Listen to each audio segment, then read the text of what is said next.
Good afternoon. Okay, this is the end of the day. You are tired, I know very much. We have chance there with two speakers, two presentation.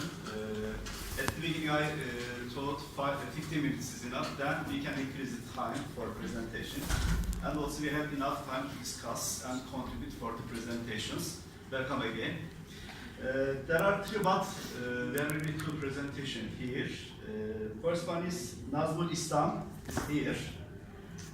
Title of the presentation is Urbanization Without Development, Exodus of Socio-Economic Inequality, Rapid Urban Growth and Poverty in Less Developed Muslim Countries, a case study on Dhaka City of Bangladesh. Second presentation will be done by Tuğçe Su, Crises in the Youth Environment. Third one is not here. Without losing time, I want to start with first presentation, Nazmul Islam. Yes, please. Let's start with you. You have 20 minutes at the beginning. If you need enough time, again, I can increase the time. Okay. Inshallah. Assalamu alaikum. Good afternoon, my friends, my professors, teachers, and everyone. You already say my topic is about urbanization without development, the exodus of socio-economic inequality, rapid urban growth, and poverty. Actually, these three indicators that I will try to discuss, and I will see these three categories from least developed Muslim country according to the United Nations least developing countries list. But I will not follow up so much from that four countries, but I will say actually on behalf of that four countries, I will discuss actually Dhaka City. And that's what I say, the case study will be on Dhaka City of Bangladesh. Let's see. This is actually the main background objectives and the method of my study. You will see this, I will follow up my whole discussion through link up from globalization, how globalization actually impacts on urbanization, and then urbanization impacts on this kind of Muslim countries. That's I say there's a least developed Muslim countries, and you see the United Nations, they have a category like developing and least developed countries. And from that least developed country, I took the four least developed countries: the Kabul of Afghanistan, and Dhaka, Bangladesh, and Mogadishu of Somalia, and also the Khartoum of Sudan. That's why I took these four countries. I will discuss about this to see this how globalization actually impacts on the whole world wide, and this whole world globalization impacts on the people's mentality from theoretically and also empirically on urbanization. That means that the globalization influences the country, every country to be urban, and this urbanization how it makes some inequality. And for example, like even also these four countries, like from UN least developed country list, I will discuss actually Dhaka, because the other three, it will show us why Dhaka is more important to take as a case study more than other three. From the background of three indicators that I say, like a rapid urban growth, and socioeconomic inequality and poverty. And this is like you see this, I will try to find out this question of whether and why rapid urban growth, poverty, and socioeconomic inequality is the degree of the Dhaka City population's subjective well-being and urbanization without development. And in there, the proposal, that means I will see the relation between cause and consequences of the explanation that will actually identify that why Dhaka City, they lost their, how I can say, historical or their actually important position because of urbanization. It means this urbanization, we will see even also when we will see this, the quantitative data, like urbanization is really good impacts like the developed country and also worldwide. But to some extent, that's when it comes to the least developed country, actually it actually makes it some inequality. For example, like This, I say that the Dhaka city lost its position, and in there the hypothesis that's what I will shape as the extent of political development of the country goes to socio-economic quality and the massive migration from the rural area of Bangladesh, and I will find out why actually they migrate from rural to like urban area, and also this tribe also find that because of domestic and foreign investment, also international rather lower subjective oil demand. That means the Dhaka city living quality, this is very low, that's I will say. And the whole methodology that I follow up actually both qualitative and quantitative. In that case actually, because I only follow up the secondary data and I follow up some index, for example like of globalization index to find out what is the globalization index, particularly these 4 countries, also the whole world, and also how, and also Guinness data set, IISS, especially the CISRIC, their data about Muslim countries, and the UN population index. I just follow up to explain this paper. Okay. You see this critical part actually how the globalization, urbanization, and inequality as a complete argument to from the actually literature review we can say. For example, like I just tried how the link of the globalization and the urbanization and makes inequality, and from 2 perspectives. The one is convergence and the other is divergence method. Or in convergence methodology, there's I actually say that globalization theory and the new classical economy. That means the process of globalization which impacts on or which influences on urbanization and then makes inequality. We can discuss from the actual new classical or new liberal economy what we see is the present or current worldwide. And like this, what does it mean actually? They say like mobility of production factors lead to more efficient allocation, yielding convergence in productivity levels and promoting convergent incomes within and between countries. And we know that the model actually this model say that Hexier or Ohlin trade model. And this another one is a divergence model. And this is the real. That's what I will take. That's the least developed Muslim capitals or Muslim countries. Their annual rural population. It says like this. If you see the Afghanistan, Bangladesh, and Somalia and Sudan, in the whole scenario, the Bangladesh urbanization process is really high. It shows that, like for example, if we look this 2040 to 2020, even also the next 2050, like this urbanization process is always ongoing. I think this urbanization future in Bangladesh are high level more than its other least developed countries like Somalia or Sudan or Afghanistan. And this is the even also we see there's a growth that's almost same. That's what I already discussed the urbanization process, how it's actually increasing. Let's see this the urbanization scenario in the particular countries. Like what's the scenario? This in Afghanistan, like their urban population is almost 25.5% of their total population, and the rate of urbanization 3.37. If we see this, actually the statistics will say this the level of, like for example Somalia, they have a really urbanization level is high, but when we compare it with the population, we will see this actually the Bangladesh, their level is really more high than other 3 countries. For example, you see this urbanization, urban population in Bangladesh 36.6%. On the other hand, in compared with Somalia, they have 45% of urbanization. But the true scenario is that the population growing rate or population urbanization rate in Bangladesh is more high, because in Somalia they have only 2 million people living in their capital, and on the other hand, if we see the capital of Bangladesh is almost the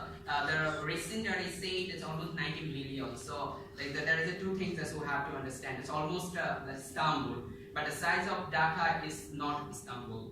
Anyway, let's see why actually Dhaka city, as I already discussed. Anyway, this, if you see this the graph, it says something.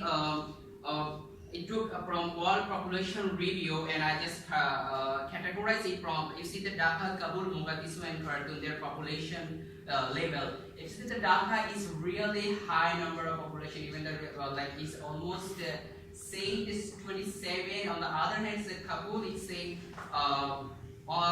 like only how I can say 3 million, or Mogadishu is 2.5 million, and Khartoum is like we can say 2 million. So this, the overall data what I just expressed or I tell here, because of why I took the Dhaka is the importance of Dhaka and importance of the urbanization. I mean this urbanization impacts on Dhaka other than its friends or the Muslim other three countries or least developing countries. Let's see the Bangladesh, how they actually classify the urban centers. If you see here, that's the like Bangladesh, their urbanization process, they make it three categorized categorized way. The first is like it's a density of not less than 1,000 per square kilometers, a population of at least 5,000, and literacy rate of not less than 50%. So even also if we see the growth rate of urban centers in Bangladesh, the whole country, it's not updated data. It's a little bit backdated. We can say like because till the 1991 I took this data. If we see this, the last one, the population centers of Bangladesh say this 522 urban centers are actually in Bangladesh. So let's see like.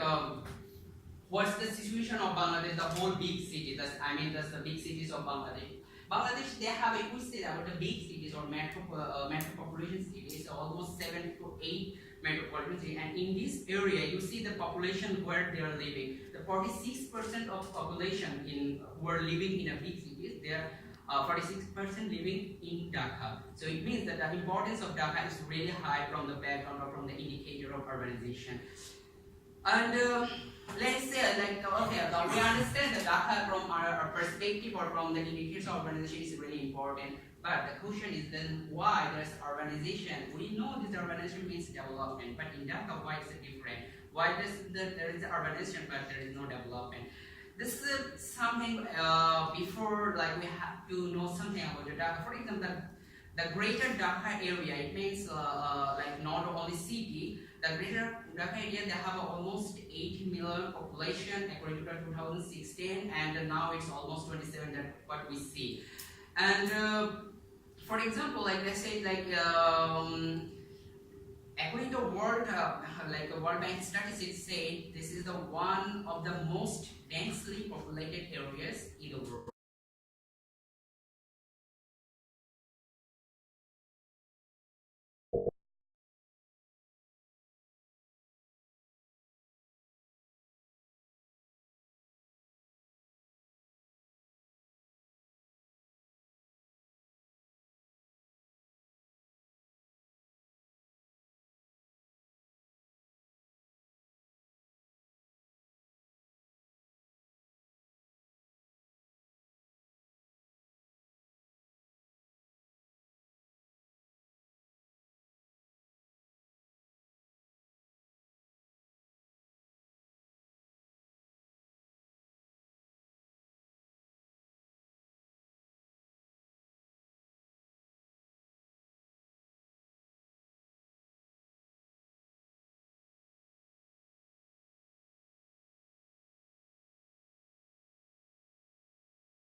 Rate from from the statistical method like how Bangladesh got independence, especially from 1970, within the 1974 and 1981, it was the highest level of urbanization process and the population growth process in Bangladesh, almost 10.97%.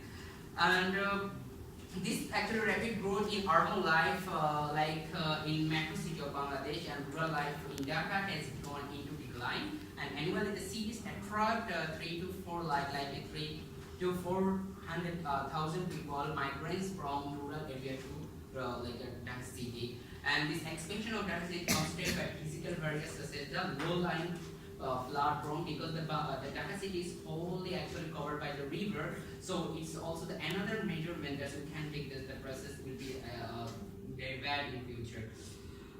And let's see the recent trend of urban poverty in Dhaka city. Unfortunately, I didn't know the last data actually would come in 2016 because it needs money and I don't have that much money to take the data. It's the 2010. It shows like the Bangladesh household income and expenditure surveys. The Center for Urban Studies, they actually conducted this data analysis about urban poverty, because this is very important terminology to define the urban poverty in Dhaka city. Like they use two methods to analyze how their urbanization makes people poverty. The one is a direct calorie intake and the cost of basic needs. So if you see this like poverty rate count rate person from 2008 to and 2005, actually they make some difference. Like the national level like poverty line, it was 31.5%, but in 2005 it was 20.5%. But actually in terms of years, it shows like, okay, it's very interesting, like the level of poverty is decreasing, but the reality is different because the population is also increasing. So in terms of poverty, and on the other hand the population, it makes some terms that's what we used for urban poverty. And because I don't have enough time, so I will discuss another.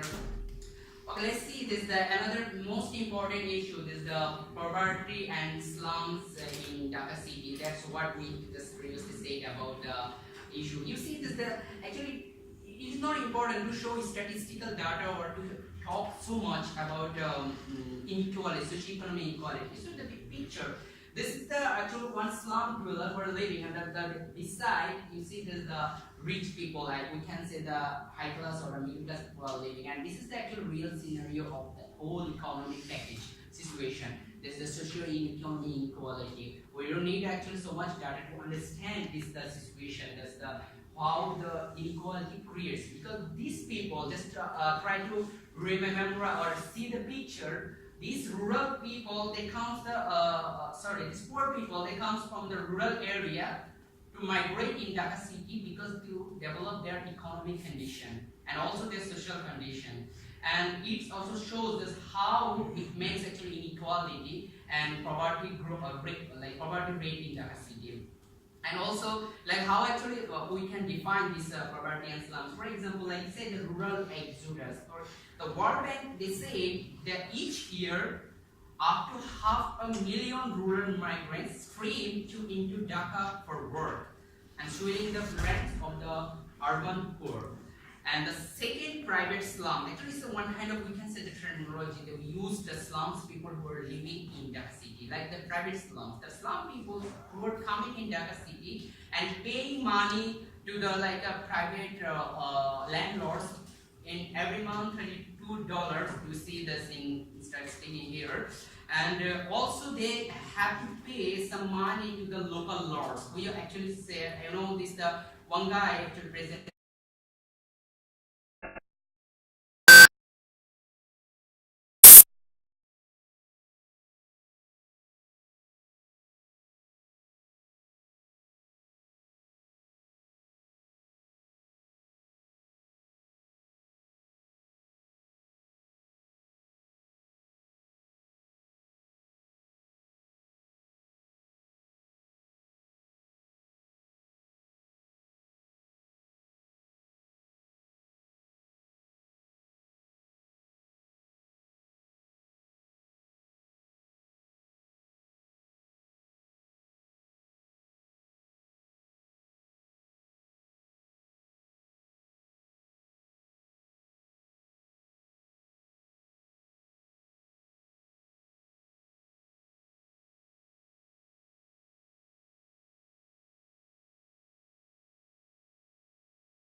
come here, we will find a job for you in here, we will find something for here. But when they come, it makes actually structural problem in the whole city.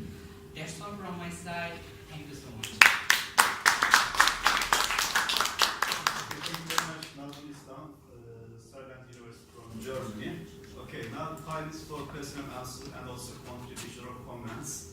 We have 15 minutes for discussion or questions. First, discuss the present and then your presentation. That will be better, I think. Any question or comments or contribution? Everything is clear? Okay, thank you. Sorry, one question. Your name and institution, if it's possible. And mine? Institution. Okay, I'm a student from the Marmara University. Major is actually different, history of religions. But thank you for your insightful and knowledgeable presentation. The picture from the Dhaka was very impressed actually, because to see the difference between the slums and the modern Bangladesh is so interesting. My question is about, do you have any solutions or any opinion about the future of Dhaka in a good ways?